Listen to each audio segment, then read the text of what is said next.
Secret Avengers के last episode के अंदर हमने देखा था कि किस तरह से स्टीव रॉजर्स जो हैं वो अपनी एक टीम को लेकर स्पेस के अंदर यानी कि मार्स पे जाते हैं, जहां पे जाके उनको ये बात पता चलती है कि दरअसल नोवा जो है उसको उस पूरे के पूरे क्राउन ने पोजेस्ट कर लिया और वहां पे वो सारी की सारी वहां पे लोगों को और आर्मीज को अपने कंट्रोल में रख के वहां पे खुदाई करवा रहा है किसी चीज को तलाश करने के लिए। लेकिन इसी तरह हमने देखा कि वहां पे एक और मिस्टीरियस बीइंग जो है वो स्टीव रॉजर्स और बीस्ट के ऊपर आके अटैक कर देती है और अभी तक हमें उसके इंटेंशंस के बारे में कुछ नहीं पता। तो अब आगे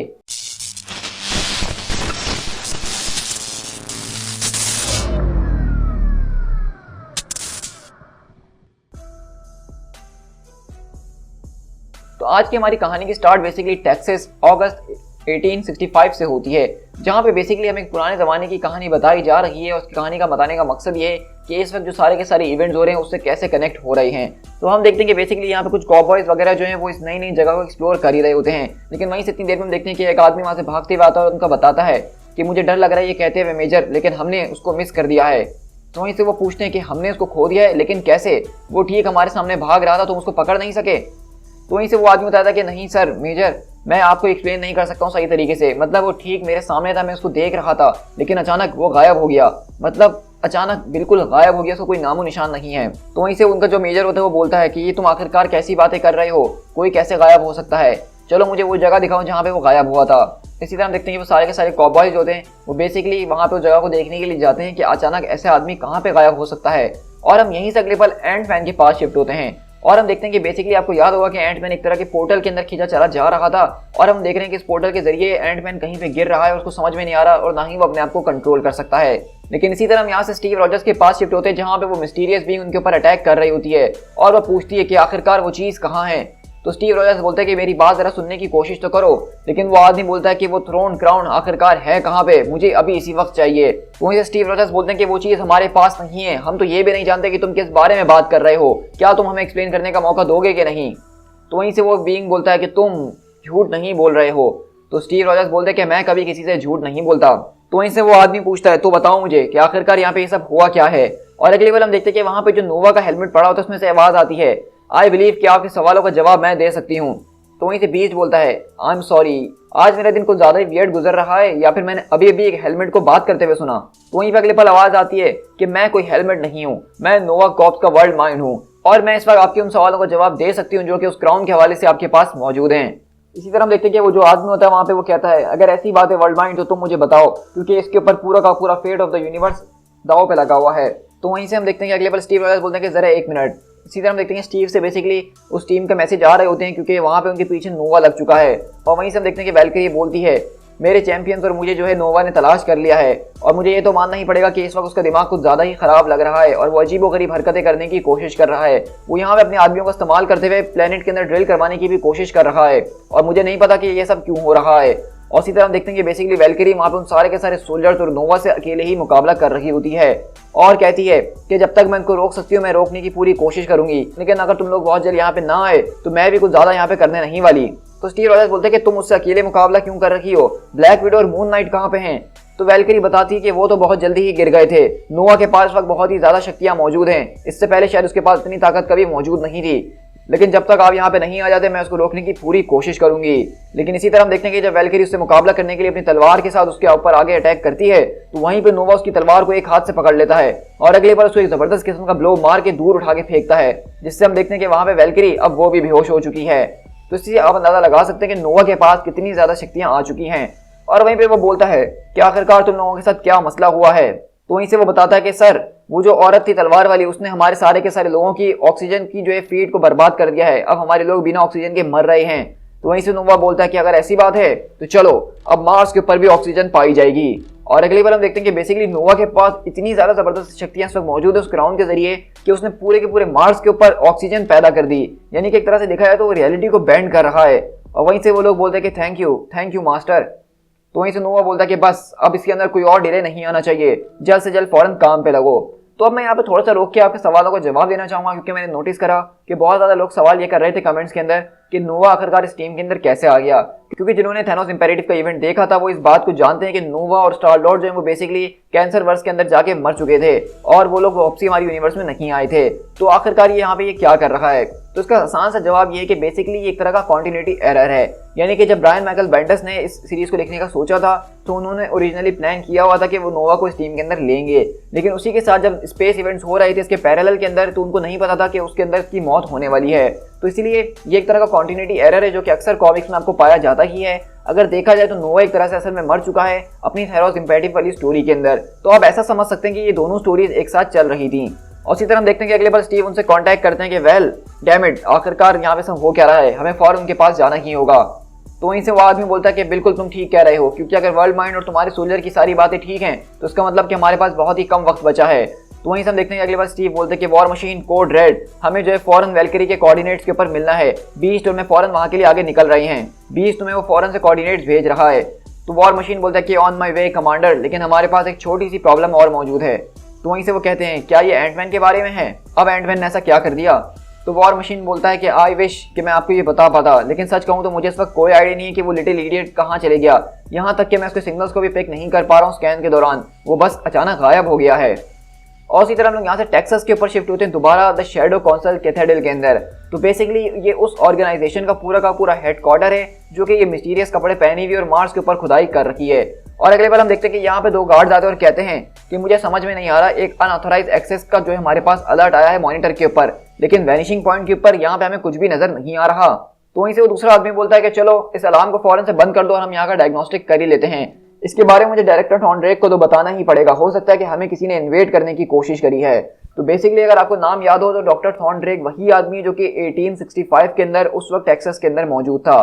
तो अब मैं आपको थोड़ा सा समझाता हूँ कि शुरू में जो हमें स्टोरी दिखाई थी जहाँ पे वो बता रहे थे कि अचानक एक आदमी गायब हो गया, तो बेसिकली टेक्सास के अंदर वो एक तरह का पोर्टल था, एक रिफ्ट थी।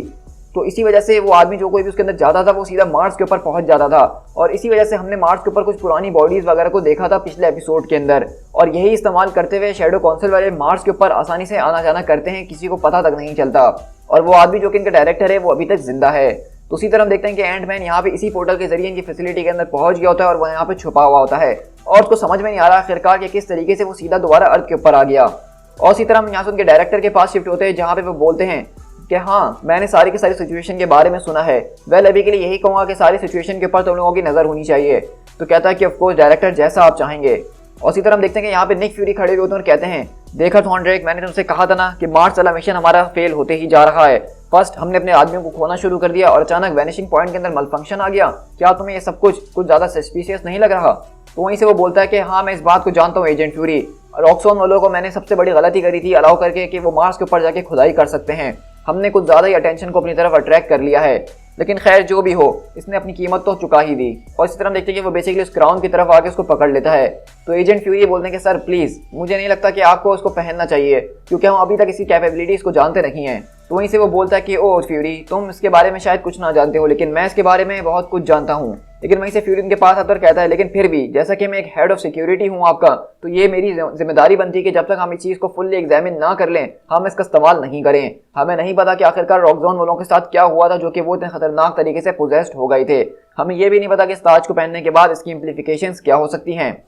तो वहीं से थॉन ड्रेक बोलता है कि तुम्हें इस बारे में परवाह करने की ज़रूरत नहीं है, वैसे भी मैं ऐसा कुछ करने नहीं वाला हूँ। लेकिन तुम मार्स वाली बात के बारे में बिल्कुल ठीक हो कि अब ये मामला कुछ ज़्यादा अनस्टेबल होता जा रहा है। अगर किसी को वो दूसरे क्राउन्स मिल गए, वेल हम ये चांस नहीं ले सकते हैं, तो इसलिए हमें वहाँ पे जाके उनको रोकना होगा किसी भी कीमत के ऊपर, जो कोई भी वहाँ पे हमारी दीवारें गिराने की कोशिश कर रहा है। तो एजेंट फ्यूरी बोलते हैं कि एग्जैक्टली, तो आखिरकार आप क्या चाहते हैं डायरेक्टर कि मैं क्या करूँ? तो वहीं से हम देखते हैं कि वो बोलते हैं कि अपनी 6th लीजन को प्रिपेयर किया जाए और उनको बता देना कि वो लोग वापसी लौट के घर नहीं आने वाले हैं। तो इसी के बाद हम दोबारा से मार्स के ऊपर शिफ्ट होते हैं जहाँ पे हम देखते हैं कि वो बीइंग इनके साथ आ रही है और वो कहता है कि मैं तुम्हें समझाने की कोशिश करूंगा जिसके अंदर तुम्हें समझ आ सके ह्यूमन, लेकिन सबसे पहले मैं तुम्हें ये बता देना चाहता हूँ कि जो भी नोवा कर रहा है उसको हमें रोकना ही होगा, वरना इस पूरी की पूरी यूनिवर्स का खात्मा हो जाएगा। तो स्टीव बोलते हैं कि मार्स के ऊपर खुदाई करने से यूनिवर्स का खात्मा ये कैसे हो सकता है? तो वहीं से वो बताता है कि इस वक्त तुम्हारा साथी नोवा जो है वो उस सील को तोड़ने की कोशिश कर रहा है, वो डार्केस्ट चाइल्ड को उठाने की कोशिश कर रहा है, जो कि अपने साथ अपने सारे के सारे भाइयों को भी जगाने की कोशिश करेगा। और एक बार अगर वो होश के अंदर आ गए तो वो अपने नेमलेस फादर को जो है उस प्रिजन से आज़ाद कराने की कोशिश करेंगे, जो कि साइडिलिटी के बियॉन्ड पाया जाता है, जिसको कोई नहीं देख सकता और ना ही कोई इसको छू सकता है। तो वहीं से स्टीव पूछते हैं तो आखिरकार ये नेमलेस फादर है कौन, तुम ये बात किसकी कर रहे हो। तो वहीं से वो बताता है कि वही एक सबसे बड़ा रीज़न है जिसकी वजह से मैं और दूसरे आर्कन्स जो हैं उनको बिलियंस ऑफ ईयर्स पहले क्रिएट किया गया था। ये तब की बात है जब सितारे भी इस यूनिवर्स के अंदर पैदा नहीं हुए थे। ये वो अंत है जिसके बाद सारी की सारी बिगिनिंग हुई थी। ये वो डार्कनेस था जो कि उस डार्कनेस के अंदर पाया जाता था। He is the एबिस। ये तब की बात है जब सेलेस्टियल्स और डिवाइडर ऑफ द वर्ल्ड भी हमारे इस यूनिवर्स के अंदर आए नहीं थे। ये तब से ही इस सारे के सारे यूनिवर्स के अंधेरों के अंदर स्लम्बर कर रहा था। उसके जो डार्क टैलेंट्स थे वो पूरे के पूरे यूनिवर्स के अंदर फैले हुए थे और हर चीज़ को अपने काबू में करने की कोशिश करते थे। जिस चीज़ को भी वो छूते थे वो उसको अपनी तरह काला कर दिया करते थे। वो लोग जो कि हर चीज़ के ऊपर नजर रखते हैं, उन्होंने मुझे और मेरे ब्रदर्स को ये टास्क दिया कि किस तरीके से हम इस पूरी की पूरी यूनिवर्स को गार्ड करना है और इंतजार करना है। हमें इसी मिशन पर लगा दिया गया कि जब भी उसको उठाने की कोशिश की जाएगी या कोई भी उसको जगाने की कोशिश करेगा तो हमें उसके प्लान्स को बर्बाद करके नॉलिफाई करना होगा। तो उसी तरह हम देखते हैं कि अगले पल यहाँ से हम वॉर मशीन के पास शिफ्ट होते हैं जो कि यहाँ पे वैल्किरी के पास पहुंचता है।